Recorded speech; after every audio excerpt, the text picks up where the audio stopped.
আসসালামু আলাইকুম। আমি এনামুল হক, একজন প্রফেশনাল লোগো ডিজাইনার। এখন থেকে আমার এই চ্যানেলটিতে প্রতিনিয়ত ক্রিয়েটিভ এবং প্রফেশনাল লোগো ডিজাইন আপলোড করা হবে। তাই আমার এই চ্যানেলটিকে সাবস্ক্রাইব করে আমাদের সঙ্গেই থাকুন। ধন্যবাদ।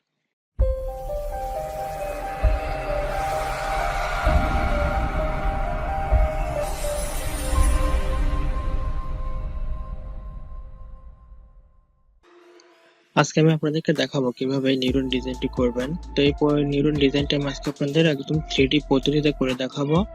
তো এই ডিজাইনটি করার জন্য আমরা প্রথমে রেক্টেঙ্গেল টুল দিয়ে একটি শেপ তৈরি করে নিব।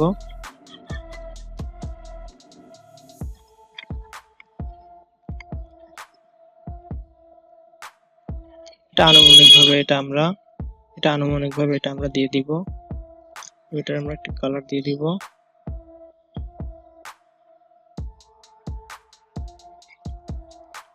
তারপর এটাকে আমরা অল্টার চেপে এটাকে আমরা ডুপ্লিকেট করে দিব।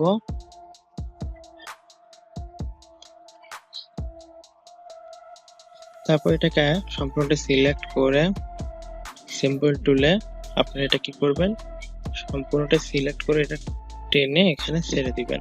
তারপর এখানে নেমের জায়গায় আপনারা যে কোনো একটা নাম দিয়ে ওকে করে দিবেন। তো আমি আগে এটা তৈরি করে রেখেছি, তো আমি আর নতুন করে তৈরি করলাম না।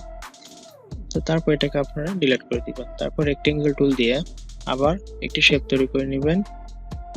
তারপর এটাকে আমরা সিলেক্ট করে ইফেক্ট থেকে 3D রিভলভ, এখান থেকে আমরা এটাকে 90 ডিগ্রি অ্যাঙ্গেল দিব এবং এটাকে আমরা 0 করে দিব এবং এটাকে আমরা প্রিভিউ করে দিব। তারপর ম্যাপার থেকে ইনভিজিবল জিওমেট্রি, এখান থেকে আমরা 3 অফ 3 করে দিব। তারপর সিম্বল থেকে যে সিম্বলটি অ্যাড করেছিলাম সেটা নিয়ে আসবো। তারপর এটা আমরা এরকম অ্যাঙ্গেল করে দিব প্রয়োজন মোতাবেক। এটা হয়ে গেছে। তারপর এটা আমরা ওকে করে দিব, এখান থেকে ওকে করে দিব। তারপর এটাকে আমরা সিলেক্ট করে অবজেক্ট থেকে এক্সপ্যান্ড অ্যাপারেন্স করে দিব এবং এটাকে আমরা আনগ্রুপ করে দিব।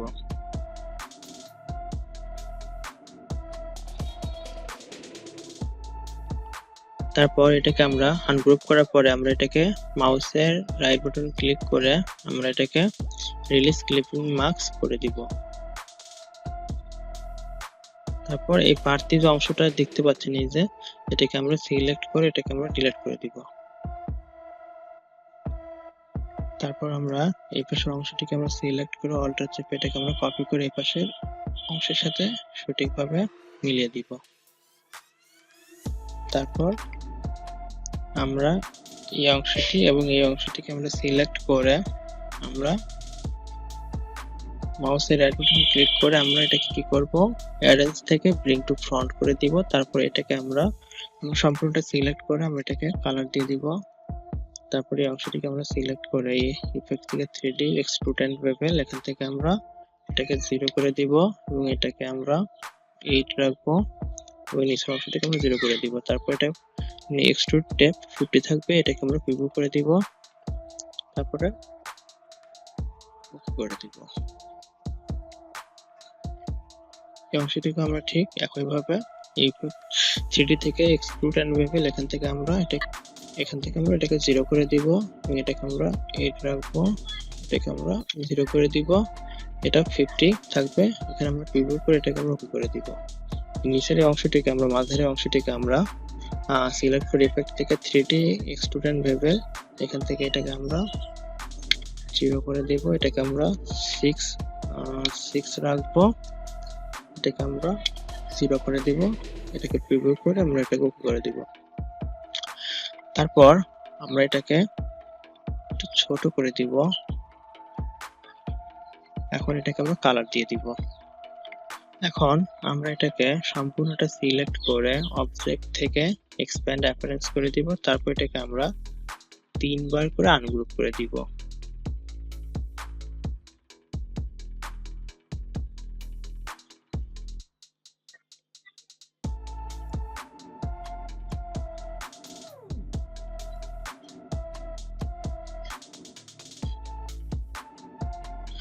তারপরে আমরা এই প্রথমের এই অংশটি আমরা উপরের সবগুলো অংশ সিলেক্ট করে নেব।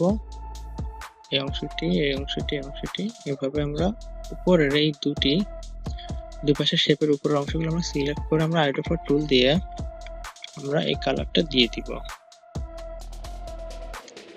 গ্রেডিয়েন্ট টুল দিয়ে আমরা এই কালারটা সঠিকভাবে দিয়ে দিব। এরপর আমরা এই সাইডের এই অংশগুলো আমরা শিফট চেপে সিলেক্ট করে নিব।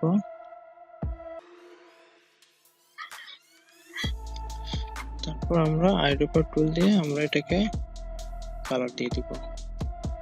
গ্রেডিয়েন্ট টুল দিয়ে এটাকে আমরা এরপর নিচের এই শেপগুলোর আমরা উপরের অংশগুলো আমরা সিলেক্ট করে নিব। তারপর এটাকে আমরা কালার দিয়ে দিব। গ্রেডিয়েন্ট টুল দিয়ে এটাকে আমরা সঠিকভাবে কালারটা অ্যাডজাস্ট করে দিব।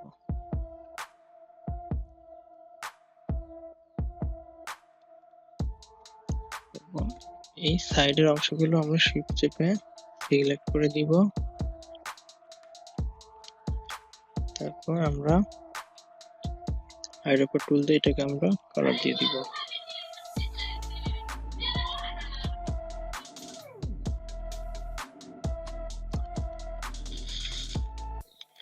তারপর এটাকে আমরা কন্ট্রোল জি প্রেস করে গ্রুপ করে দিব। তারপর এটাকে আমরা ছোট করে দিব। এরপর আমরা টাইপ টুল দিয়ে আমরা একটা নিউটন লিখে দিব।